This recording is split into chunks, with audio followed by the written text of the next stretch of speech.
구독과 좋아요, 알림 설정은 영상 제작에 큰 힘이 됩니다. 미국의 많은 대학들이 입시에서 조기 전형 방식인 Early Action 또는 Early Decision 프로그램을 운영하고 있습니다. 대부분의 대학들은 Early Action과 Early Decision 마감일이 대체로 11월 1일 또는 11월 15일입니다. 조기 전형으로 지원할 계획을 가진 고교 시니어들은 지원할 대학의 요구사항과 규정에 대해서 열심히 리서치를 하고 있을 것입니다. 그러나 실제로 원서를 접수하기 전에 내가 이 전형으로 지원하는 것이 유리한지 혹은 무엇인가 빠뜨리거나 문제가 될 만한 것은 없는지 항상 이중으로 확인할 필요가 있습니다. 기본적으로 Early Decision 프로그램은 구속력이 있으며 한 개의 대학에만 지원을 할 수가 있습니다. 이에 비해서 Early Action은 구속력이 없지만 한 개의 대학에만 지원해야 할 수도 있고 또 아닐 수도 있습니다. Early Decision 2 프로그램은 마감일이 늦지만 이것 또한 Early Decision이라서 구속력이 있습니다. 내가 지원하려는 대학들이 어떤 프로그램을 가지고 있느냐에 따라서 다소 헷갈릴 수 있습니다. 나는 어떤 상황에 처했고 또 어떤 프로그램에 지원하는 것이 전략적으로 도움이 될지 분명히 알고 판단을 해야 합니다. 아무도 본인이 진학하고 싶지 않은 대학에 발이 묶이기를 원하지는 않을 것입니다. 예를 들어서 내가 Early Decision 1으로 어떤 대학에 지원을 했는데 학교로부터 보류 통보를 받고 정시 지원으로 넘어간다면 일단 Early Decision의 구속력에서는 벗어납니다. Early Decision 1 대학이 Regular Decision에서 나를 합격을 시킬 경우 그 대학에 가지 않아도 됩니다. 하지만 내가 Early Decision 1 대학에 합격하지 못해서 Early Decision 2로 다른 대학에 지원을 하고 그 대학에 합격을 한다면 Early Decision 2 대학에 의무적으로 진학을 해야 합니다. 이처럼 Early Decision과 Early Action 프로그램이 가지는 각각의 특징과 한계를 정확하게 알아야 나중에 문제가 발생하지 않습니다. 조기 전형에는 Early Decision과 Early Action뿐만 아니라 Rolling Admission, 또 운동선수 Recruit, 그리고 특정 학생에게 대학이 보내는 Likely Letter 등도 있습니다. 만약 대학을 결정할 때 재정 보조 여부가 중요한 고려사항이라면 조기 전형으로 지원할지 말지 더욱 신중하게 고려를 해야 합니다. 조기 전형은 여러 다른 대학들이 제시한 재정 보조 패키지를 비교를 하고 필요한 경우 협상할 수 있는 기회가 레귤러 디시전보다 훨씬 적습니다. 특히 구속력이 있는 Early Decision 프로그램으로 합격을 했으나 재정 보조를 받지 못하는 경우에 처한다면 곤란해질 것입니다.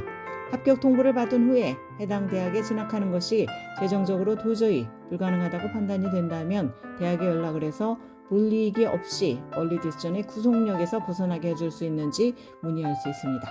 그러나 가능한 이런 상황은 피하는 것이 좋습니다. 재정 보조를 충분히 받기를 바라면서 Early Decision에 지원하는 것은 다소 위험이 따릅니다. 그래서 Early Decision에 지원하기 전에 거듭 숙고를 해야 합니다. 자신의 재정 상황이 확실하지 않다면 Regular Decision으로 지원하는 것이 나을 수 있습니다. 또 한 가지 명심해야 할 점은 조기 전형은 재정 보조와 장학금에도 일찍 지원해야 한다는 것입니다. 재정 관련 서류를 미리 준비를 해서 마감일까지 제출할 수 있도록 조치를 해야 합니다. 대학들은 꾸준히 새로운 정책을 도입을 하고 또 캠퍼스 시설을 업데이트하며 교수진을 새로 영입하거나 다른 대학으로 떠나 보냅니다. 그러므로 원서를 내기 전에 해당 대학에 최근 주요한 변화가 없었는지 꼭 확인을 해야 합니다. 특히 내가 이 대학을 선택할 만큼 영향을 미친 사항이라면 더욱 그렇습니다. 예를 들어서 어떤 대학에서 내가 정말 강의를 듣고 멘토로 삼고 싶은 교수가 있다고 가정을 해봅시다. 그런데 최근 접한 뉴스에서 이 교수가 해당 대학을 떠날 것이라는 내용이 보도가 되었다면 어떨까요? 아마도 이 대학은 더 이상 나의 드림스쿨이 아닐 수도 있습니다. 한편 어떤 대학이 억만장자로부터 거액의 기부금을 받아서 학부생을 대상으로 인턴십의 기회를 확대할 것이라는 뉴스가 나오면 그 대학에 지원할 생각이 들 수도 있습니다. 대학의 최근 소식이나 주요 행사에 대해서 잘 알고 있다면 나중에 입시의 한 가지의 항목으로 인터뷰를 할 때도 유용합니다. 해당 대학에 대해서 내가 진지하게 관심을 가지고 있다는 점을 자연스럽게 입증할 수 있기 때문입니다. 만약 조기 전형으로 지원할 대학을 아직 방문하지 않았다면 진지하게 캠퍼스 방문을 고려하는 것이 좋습니다. 실제로 캠퍼스를 방문하는 것은 그 대학에 대해서 배울 수 있는 최고의 방법입니다. 캠퍼스 내외의 환경이 어떻고 재학생들과 교직원들의 분위기는 어떤지 직접 보고 느낄 수 있기 때문입니다. 구속력이 있는 얼리 디시전으로 지원할 계획이라면 캠퍼스 방문은 더욱 중요합니다. 그러나 현실에서 캠퍼스 방문이 항상 가능한 것은 아닙니다. 원서 마감일이 다가오고 있는 경우에는 특히 그렇습니다. 멀리 타주에 있는 대학이라면 시간뿐만 아니라 경비도 만만치 않게 들기 때문에 재정적으로 큰 부담이 될 수 있습니다. 대학을 방문하기 어려운 상황이라면 대학의 웹사이트에 들어가서 아카데믹 등 학교의 다양한 프로그램과 캠퍼스 이모저모를 소개하는 정보를 찾아봅니다. 요즘은 온라인으로 캠퍼스 구석구석을 탐방하는 버추얼 투어가 인기를 끌고 있습니다.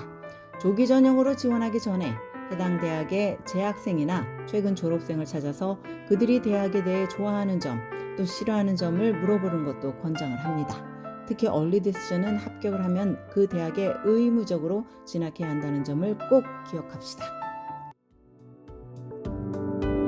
지금까지 교육 전문 컨설팅 그룹 어드미션 메서스 진학팀이었습니다.